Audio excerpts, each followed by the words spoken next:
morning. This is Haley Solomon with the North Carolina Housing Coalition. Thank you for joining us this morning for our housing call. And without further ado, I will turn it over to our Director of Housing Policy, Stephanie Watkins-Cruz.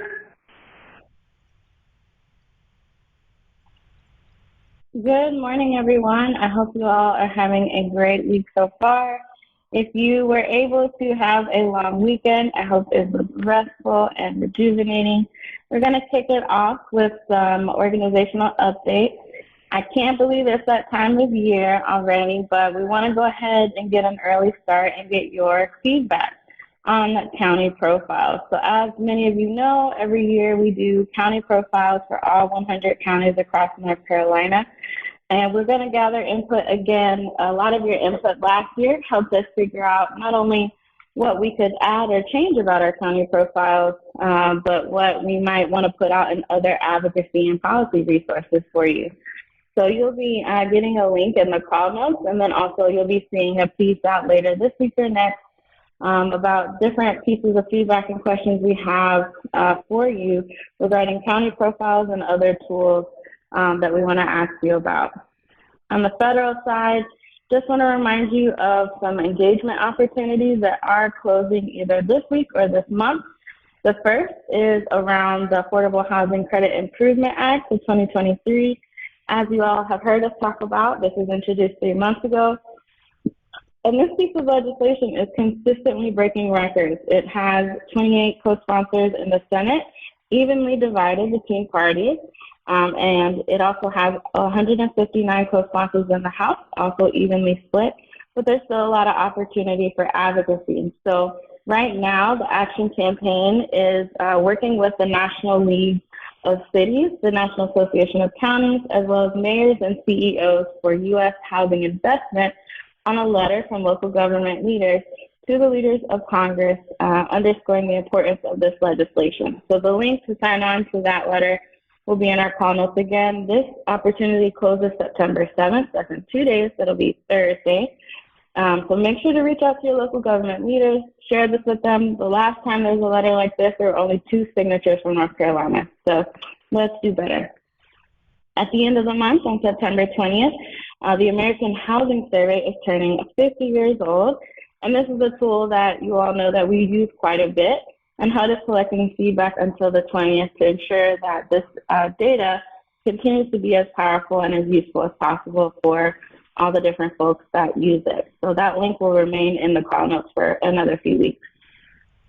Last Thursday, HUD published the fiscal 2024 fair market rents, which are used to set the payment standard for vouchers and other HUD programs. Nationally, the fair market rents increased by an average of 12%. And competitive fair market rents do help voucher recipients to compete against private market tenants in today's tight rental market, where shortage of units means that units can command higher rent. In their press release, HUD also announced that there will be an infusion of $113 million into the Housing Choice Voucher Program to create an additional 9,500 vouchers. While specific housing authority awardees have not been announced, we do know that North Carolina was allocated a little over $150,000 for new vouchers. In addition, another update from HUD came last Thursday when they announced more than $24 million is to go to 57 different fair housing organizations across the country to fight housing discrimination. Legal Aid of North Carolina was awarded a $425,000 private enforcement initiative grant. This particular program funds housing nonprofits that work to conduct testing and enforcement activities to prevent or eliminate discriminatory housing practices. So congratulations to Legal Aid of North Carolina. We have no votes in the House this week. The Senate returns today. Again, we are kind of standing by for any budget news, and we'll promise to update you all as soon as we know. Due to sort of the holiday, it's been a little bit of a light week. So in terms of state and local community updates, we just have a couple. If you're looking to buy a home, the News and Observer recently highlighted that the City of Durham's Down Payment Assistance Program has been relaunched to help low-income people who live and work in Durham become homeowners. The city is going to allocate about $5.7 million towards the program, and residents can receive loans of up to $80,000, which is 4 times more than what was originally offered in the program's previous run. 15-year forgivable interest-free loans with zero payment will be made on a first-come, first-served basis until funds are depleted. This is a really big deal considering the market that Durham is a part of, so really excited that this program is relaunching. Additionally, there's been a flood of cases under North Carolina's second chance law, which prompts sort of a pause and a push as well to fix expungement. The Charlotte Observer recently reported that North Carolina's second chance law is on pause until 2024. This particular law aims to remove charges from a person's record when they are found not guilty of the offense or a prosecutor has dismissed it. The law briefly went into effect in December of 2021, but the courts have been overwhelmed by the work involved to automatically expunge these records and notify law enforcement agencies. This is specifically relevant for housing because in any circumstance where an offense can be removed, that's one less barrier that folks have to face when searching for housing. In terms of reports and resources, the National Low-Income Housing Coalition, the Housing Initiative at Penn, and the Reinvestment Fund released a joint report on tenant and landlord experiences with the Treasury's Emergency Rental Assistance Program.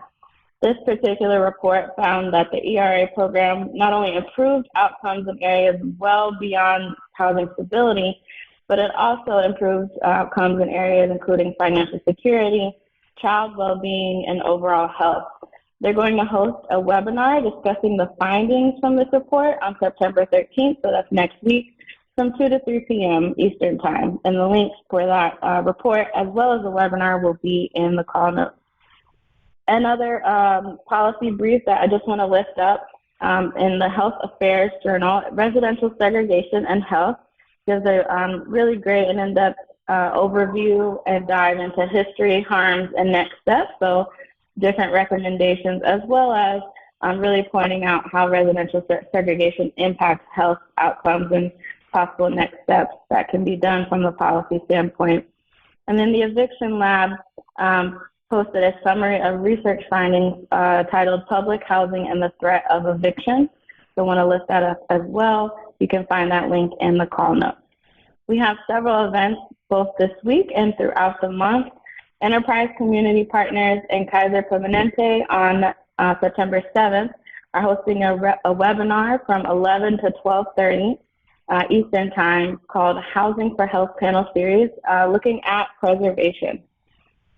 Also on the 7th, at 4 p.m., so later that day, there's a webinar being hosted by the Turner Center for Housing Innovation titled The Critical Role of Long-Term Operating Subsidies for Permanent Supportive Housing. If you're in the Triangle area, the North Carolina chapter of Women in Affordable Housing Network next week on the 13th is having a mentorship meetup from 5:30 to 7:30 p.m. at Fortnight Brewery in Cary. And this week, as well as for the next several weeks, the Cape Fear Housing Coalition is having their homeowner education series. This is free and open to the public. They're having a series that starts this week, and it will happen for the next 3 to 4 weeks. It's free and open to the public. And then next week, the UNCG Center for Housing and Community Studies is hosting a virtual program on September 15th at 12 p.m. titled A Critical Look at the Section 8 Program. In the news, we also want to lift up, actually before I jump to that, a really great, what I know will be a really great event at the School of Government. Yes, I am a little biased. It's an in-person seminar titled Affordable Housing Seminar, Tools, Strategies, and Case Studies for Local Government Leadership. Will be taking place on October 6th. The rate is $255, and the link to register will be in the call notes. We have several other links and news pieces in the house notes, in the call notes.